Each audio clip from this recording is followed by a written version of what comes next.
Hey everyone, Steve Irola here. So just want to put together a little video about my experience with Inktober 2019.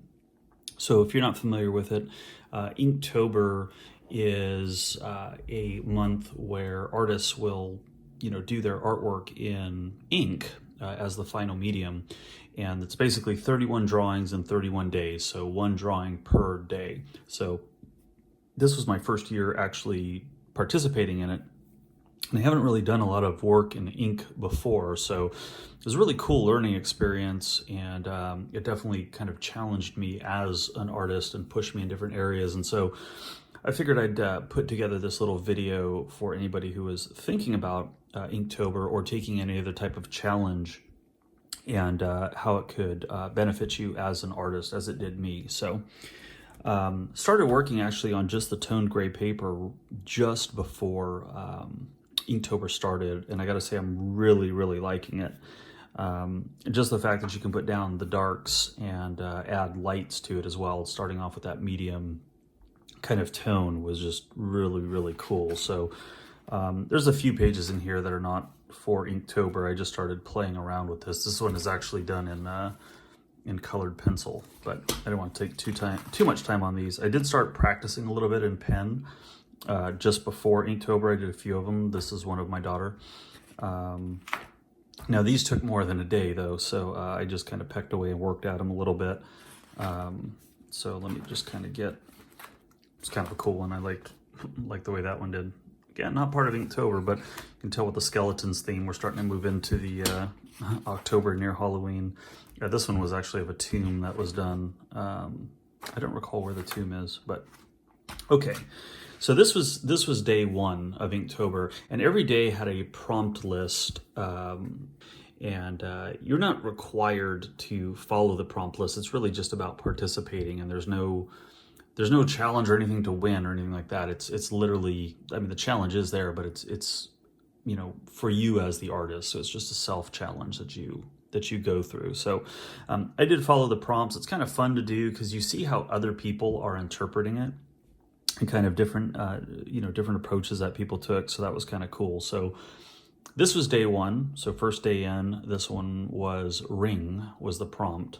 And so I'm a big Lord of the Rings fan. So of course I couldn't not do Lord of the Rings. So did one of Smeagol and holding the ring here up. They started, you'll see kind of, I started changing, and as the month progressed, and started doing a lot more rendering out, but just playing around with different cross hatchings. Kept this one fairly simple as far as the line work is concerned. And this was day two, which is mindless. So elected to go with the Scarecrow from Wizard of Oz, who did not have a brain.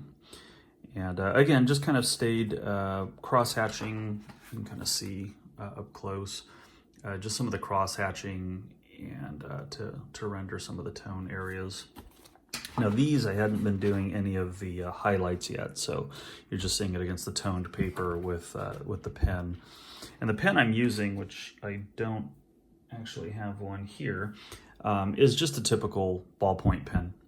Some of these I changed up, but these in particular I was using just a ballpoint pen that you would just use for everyday writing. In fact, they are the pens that I use for my day-to-day writing. This was day three, which was bait. So elected to do some zombie bait here, so you can see the brain and the zombie hand reaching for it. So it's kind of a fun one. Day four is freeze. So here you can see I started to use a little bit. I got a white pens. These pens are really cool. I actually have one here. I have a couple. I usually use the 1.0 or the 0.8, but it's Jelly Roll is the name of the brand. So I really like these. They're really cool. It really pops the brights out. So I was having a lot of fun kind of playing with these. Again, fairly quick, keeping it fairly loose. This was, again, just using the regular ballpoint pen. So this was day 5, which was build. and elected to do a little bit of a scene here of two mice that are building or carving out a jack-o'-lantern. So you can kind of see, again, really, because of the number of items in the scene, there wasn't really too much time to render this one. And that was the challenge too, is it pushes you to, you have to finish the drawing in a day. So, and I don't have all day. So I've got two businesses during the day, and so it was a lot of late night drawings. So there was a cutoff. So again, it just forces you to actually complete it, which for me is good because I'll sit there and work on drawings probably way past when I should have stopped. So that's build. The next one is Husky. So this one was kind of interesting. I did do a little bit of a color wash in here. So if you see here in the background, I was actually watering down some ink and used a brush to kind of darken the overall areas, and then used the ballpoint pen to just kind of do the dark areas, and then used the white Jelly Roll pen that I just shared with you to do the lighter spots. So just ended up doing just a husky puppy. And the little plum I put in there is kind of an inside joke. So one of the passwords that we use at the office is actually Husky Plum. And it just happened to be that way from, I don't remember, it was something that we got from the manufacturer. So it's just kind of funny that one of them was Husky. So that's why there's a plum sitting in here with the Husky. This was a failed one, so this is one I actually didn't ink. So I start a lot of my drawings off with a pencil sketch, and that's where it helps me, know where I'm going to put the ink lines, because that's one of the first things that you learn about going into Inktober is obviously ink does not erase. So, once you put that line down, it's down, and there's no changing it. So my drawings always start off with a pencil sketch, and it's just kind of lightly sketched out, and then I'll do all the shading and everything with the pens themselves. This particular one, which was called Enchanted, I was going to do like a fairy sitting on like a mushroom or something like that, and there was just not enough time.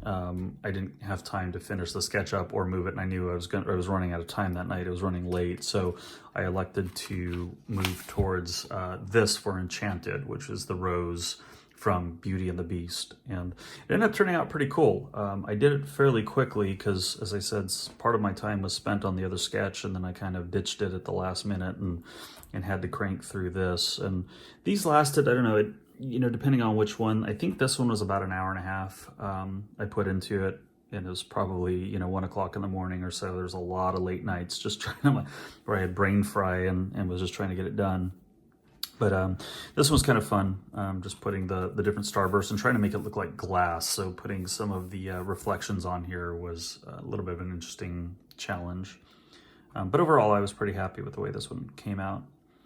And it looks like some of this ink here, I think, yeah, these were using some new ink pens that I had got in. So I started getting in, oop, didn't mean to bump my camera there. Started using these. I think this is all like in Japanese or Chinese. I don't remember. I think it's Japanese.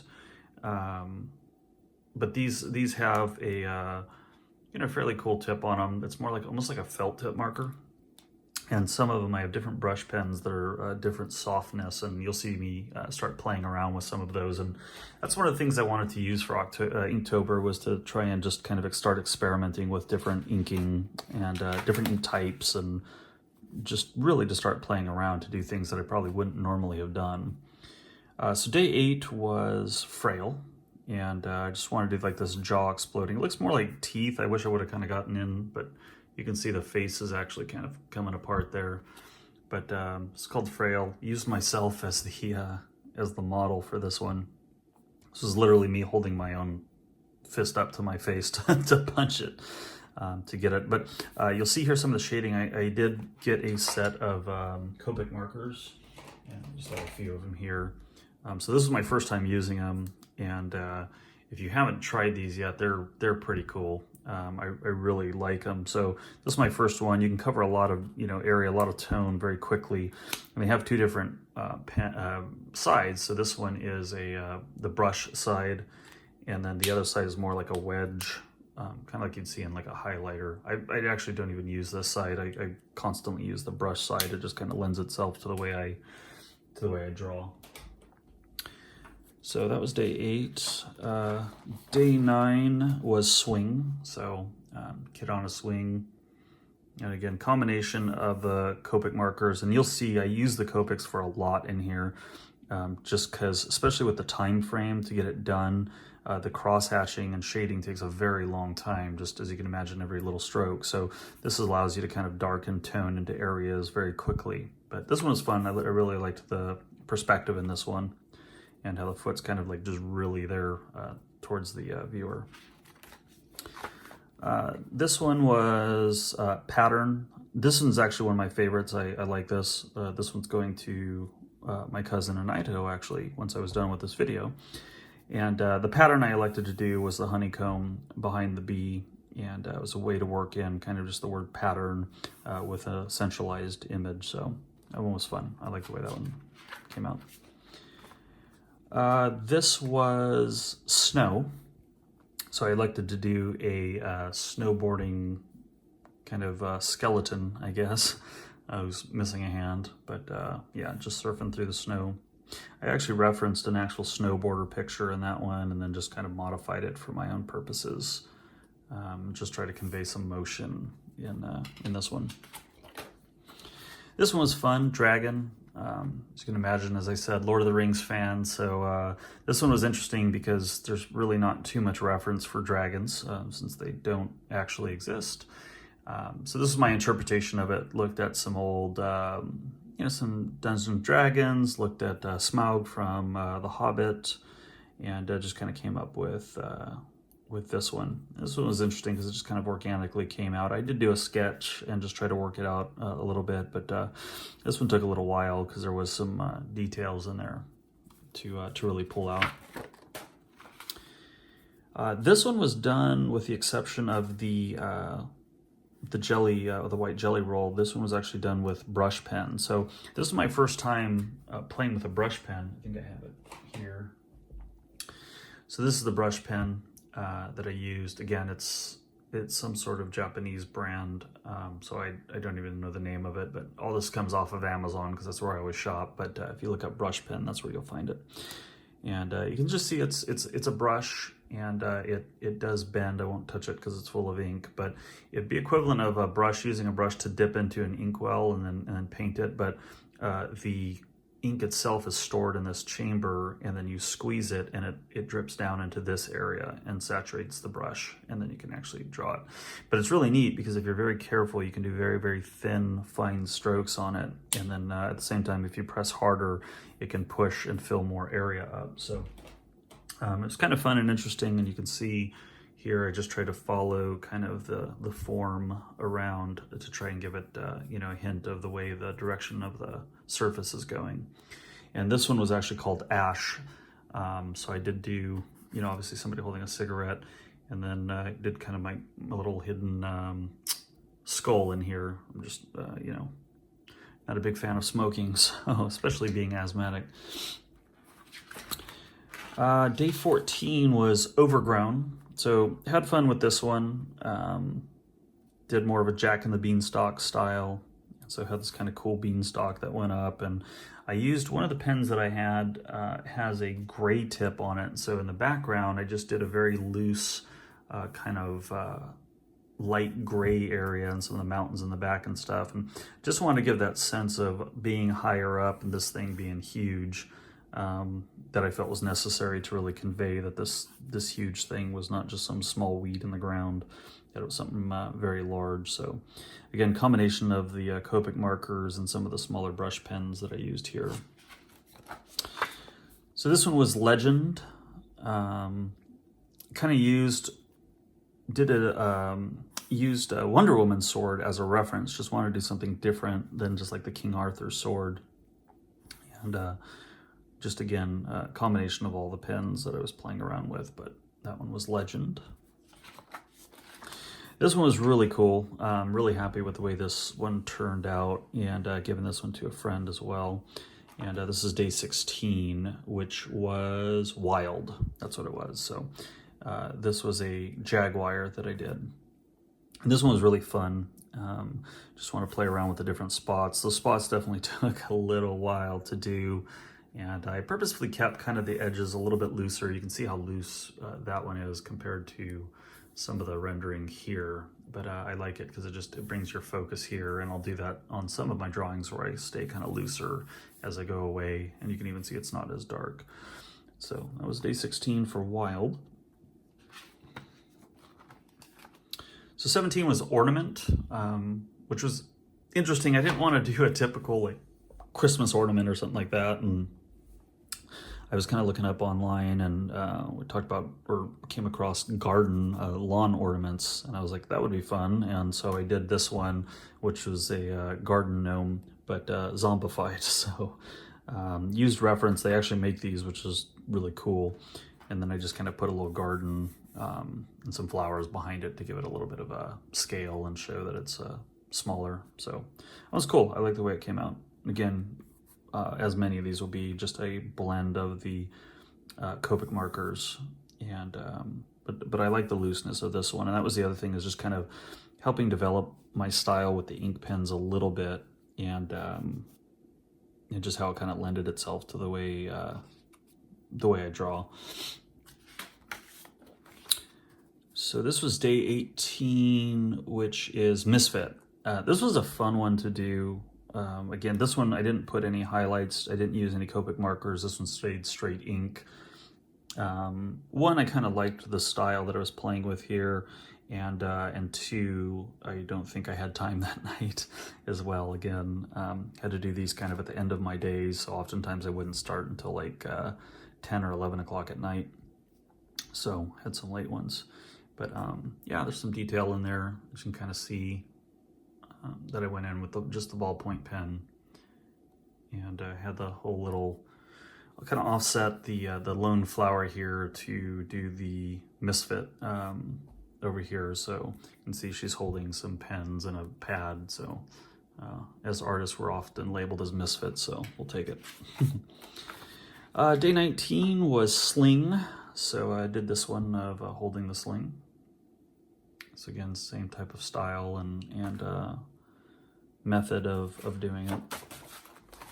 This one was kind of fun. This was day 20, which was tread. So I decided to do kind of treading water, and had this idea for doing a diver with, treading water up top and then having a shark down below. So that was tread, and tried to get, kind of the simulation of water surface, and then kind of the sunlight kind of coming through here, just to somewhat hint at that.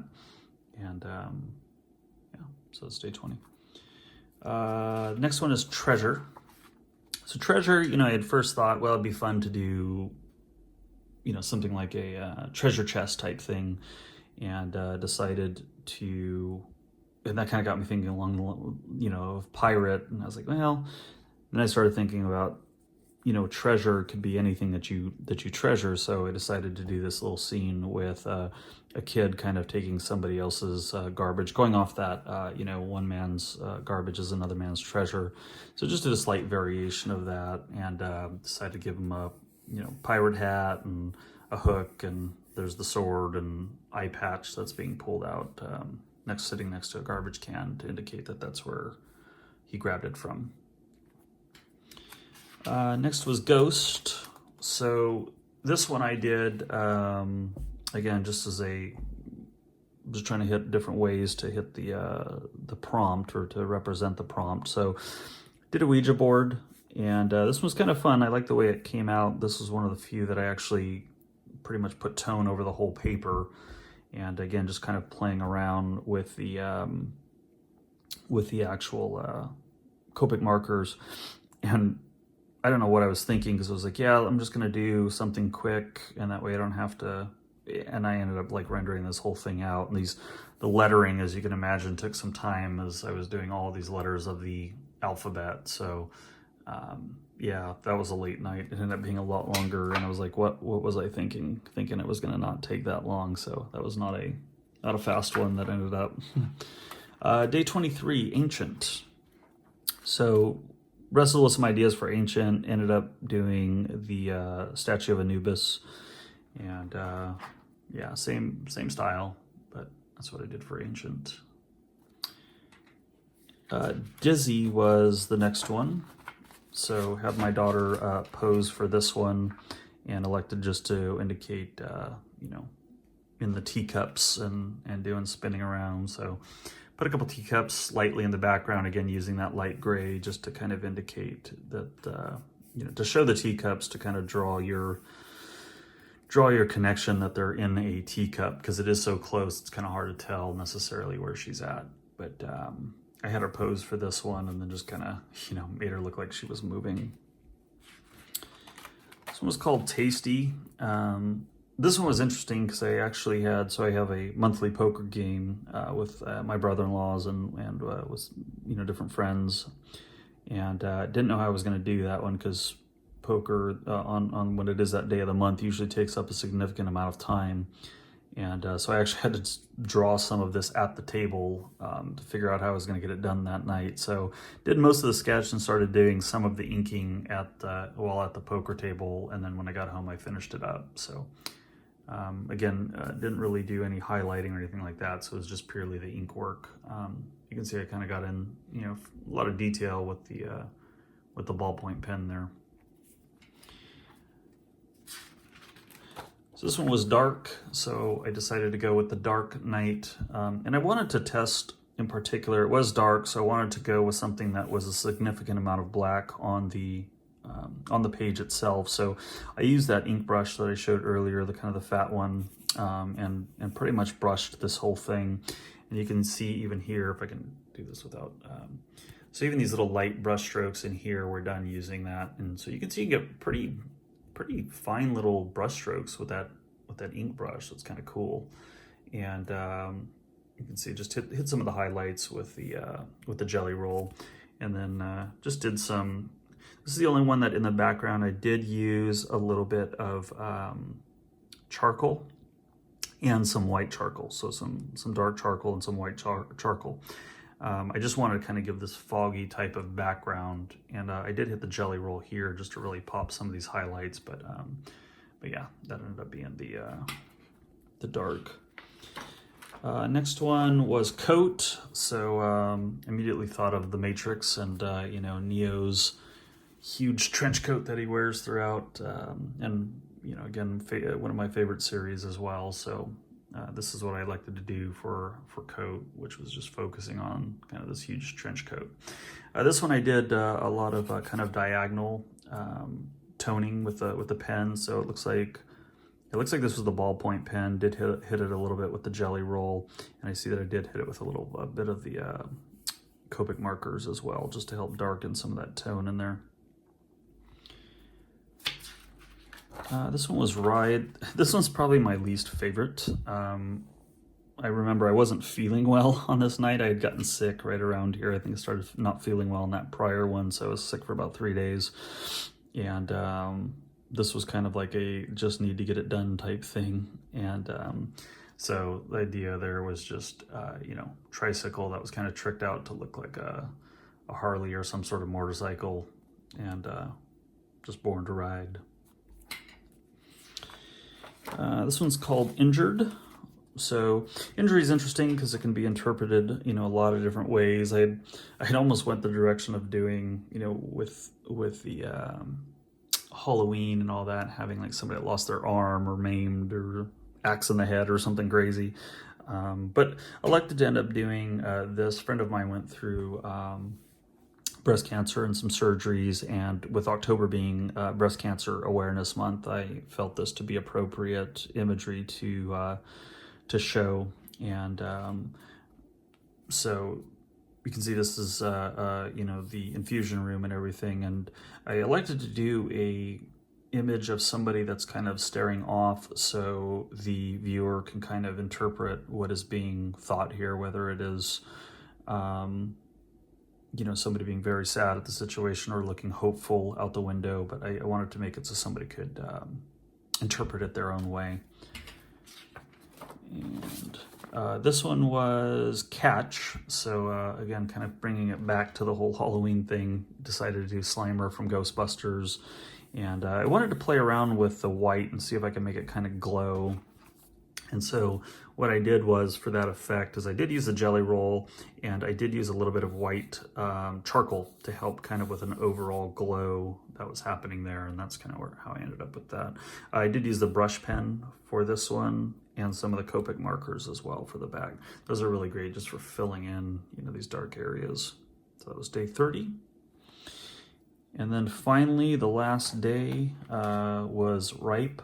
And this one I really tried to figure out what I wanted to do. I knew that I didn't want to do like a typical, you know, ripe fruit, and that was going to be my first kind of direction to go. But I decided to go with like a ripe smell. So it was either cheese or somebody holding a baby diaper, and I elected to go for the cheese. So just drew, you know, a woman holding her nose and kind of in disgust, and somebody holding this kind of fuming cheese.